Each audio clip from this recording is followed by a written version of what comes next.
Hello students, आज हम करेंगे नीट 2020 में आए हुए क्वेश्चंस सॉल्यूशंस चैप्टर के। फर्स्ट क्वेश्चन देखते हैं। The mixture which shows positive deviation from Raoult's law is. अब यहाँ आपको चार मिक्सचर्स दिए हुए हैं और आपको ये बताना है कि पॉजिटिव डेविएशन कौन सा मिक्सचर शो करेगा। अब जो आइडियल सॉल्यूशन होता है वो राउल्ट्स लॉ ओबे करता है और ना तो पॉजिटिव डेविएशन शो करेगा और ना ही नेगेटिव डेविएशन शो करेगा। पॉजिटिव डेविएशन शो करने के लिए डेल्टा वी मिक्सिंग पॉजिटिव होना चाहिए और डेल्टा एच मिक्सिंग भी पॉजिटिव होनी चाहिए। ऑप्शन ए देखते हैं, बेंजीन प्लस टॉल्विन। बेंजीन और टॉल्विन दोनों एक आइडियल सॉल्यूशन बनाते हैं। ये मिक्सचर राउल्ट्स लॉ ओबे करेगा। पॉजिटिव और नेगेटिव दोनों में से कोई भी डेविएशन नहीं होगा। ऑप्शन नंबर बी देखते हैं, एसीटोन प्लस क्लोरोफॉर्म।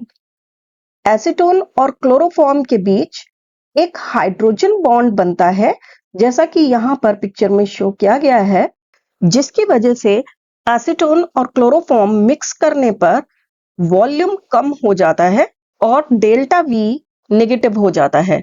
ये बॉन्ड बनने की वजह से डेल्टा एच भी नेगेटिव हो जाता है। नॉन आइडियल सॉल्यूशन होगा, नेगेटिव डेविएशन शो करेगा। ऑप्शन नंबर सी देखते हैं, क्लोरोइथेन प्लस ब्रोमोइथेन। क्लोरोइथेन और ब्रोमोइथेन दोनों ही आइडियल सॉल्यूशन बनाएंगे, कोई डेविएशन शो नहीं करेंगे, राउल्ट्स लॉ ओबे करेंगे। इथेनॉल और एसीटोन की बात करें अगर, तो इथेनॉल के मॉलिक्यूल्स में इंटरमॉलिक्यूलर हाइड्रोजन बॉन्डिंग होती है, जैसे कि यहां पर शो की गई है। जब हम इथेनॉल में एसीटोन मिक्स करते हैं तो ये इंटरमॉलिक्यूलर हाइड्रोजन बॉन्ड्स ब्रेक हो जाते हैं और एसीटोन मॉलिक्यूल्स इथेनॉल मॉलिक्यूल्स के बीच में आ जाते हैं, जिसकी वजह से वॉल्यूम इंक्रीज हो जाता है और बॉन्ड्स ब्रेक होने की वजह से डेल्टा एच मिक्सिंग भी पॉजिटिव हो जाता है। तो ये सॉल्यूशन बनता है नॉन आइडियल सॉल्यूशन और पॉजिटिव डेविएशन शो करता है, इसलिए आंसर होगा D. Next, isotonic solutions have same. अब ये तो डेफिनेशन बेस्ड क्वेश्चन है। आइसोटोनिक सॉल्यूशंस की डेफिनेशन के अकॉर्डिंग वो दो सॉल्यूशंस जिसका ऑस्मोटिक प्रेशर सेम हो आइसोटोनिक सॉल्यूशंस कहलाते हैं, इसलिए आंसर होगा सी।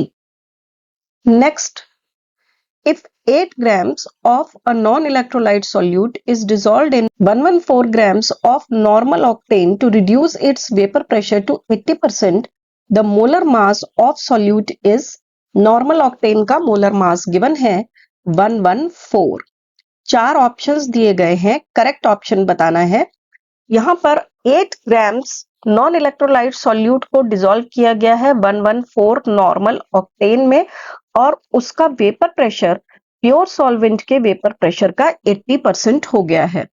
Relative lowering in vapour pressure के फॉर्मूले के according delta P divided by P not होता है प्योर सॉल्वेंट का वेपर प्रेशर माइनस सॉल्यूशन का vapour pressure divided by pure solvent का वेपर प्रेशर। यहाँ पर सॉल्यूशन का वेपर प्रेशर प्योर सॉल्वेंट के वेपर प्रेशर का 0.8 टाइम्स हो जाएगा, क्योंकि वो 80% गिवन है क्वेश्चन में। ये सारी वैल्यूज पुट करते हैं, relative lowering in vapour pressure मिल जाएगा 0.2। Relative lowering in vapour pressure होता है मोल फ्रैक्शन ऑफ सॉल्यूट के बराबर। मोल फ्रैक्शन ऑफ सॉल्यूट होगा moles of solute divided by moles of solute plus moles of solvent.